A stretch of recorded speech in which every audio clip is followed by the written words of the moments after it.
Mengidentifikasi perilaku dan karakteristik siswa.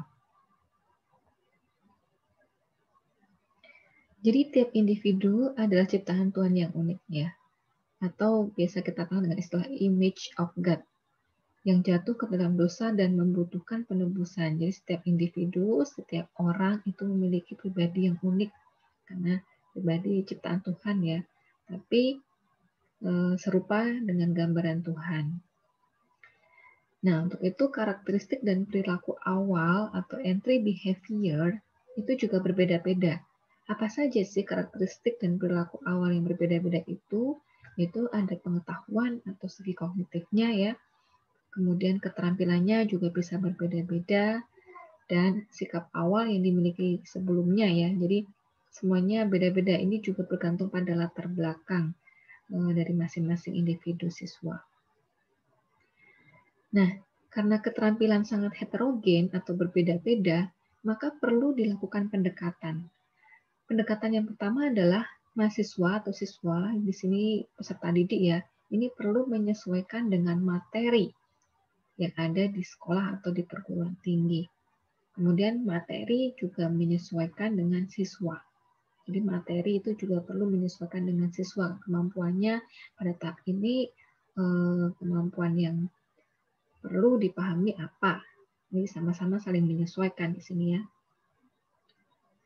Peserta didik menyesuaikan dengan materi yang pertama. Jadi dalam peserta didik menyesuaikan dengan materi, yang pertama adalah dilakukan dengan seleksi penerimaan. Jadi seperti saat mau mendapatkan beasiswa ya, itu kan perlu ada seleksi penerimaan. Ada kompetensi dasar yang dimiliki yang perlu dilakukan seleksi atau tes ya di sini ya.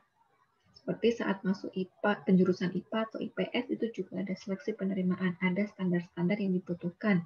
Misalkan kemampuan sainsnya berapa standarnya, ini ada yang seleksi ya, jadi ada seleksi penerimaan. Kemudian ada tes pengelompokan, ini masuk ke kategori mana, ini cocok di kelas IPA atau ini cocok di kelas IPS. Kemudian harus lulus juga pada mata pelajaran prasyarat. Jadi ini jika peserta didik menyesuaikan dengan materi ya. Nah sekarang kalau perilaku awal. Jadi perilaku awal itu berkaitan dengan siapa dan dari sekolah mana. Ya biasanya siapa, orangnya yang mana ya, lalu sekolahnya mana. Misalkan mau masuk SMA, berarti dari SMP mana dulunya. Kalau mau masuk perguruan tinggi berarti dari sekolah mana. Ya. Kemudian sejauh mana pengetahuan dan keterampilan yang dimiliki.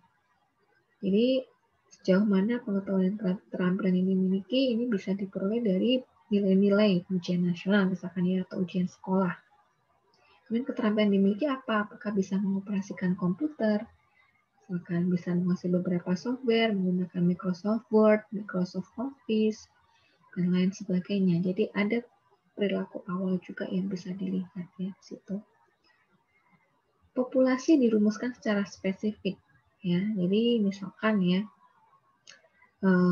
pelajaran ini disusun bagi siswa kelas 2 SMA yang mempunyai minat dalam kelompok bidang studi IPA. Jadi yang cocok yang IPA, yang mana, IPS yang mana ya, seperti yang saya katakan tadi.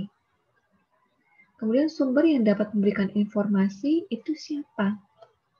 Jadi sumber yang dapat memberikan informasi itu siapa?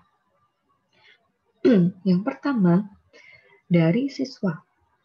Jadi dari siswa atau calon siswa kita bisa mendapatkan sumber informasi. Jadi dilakukan dengan cara wawancara. Ya.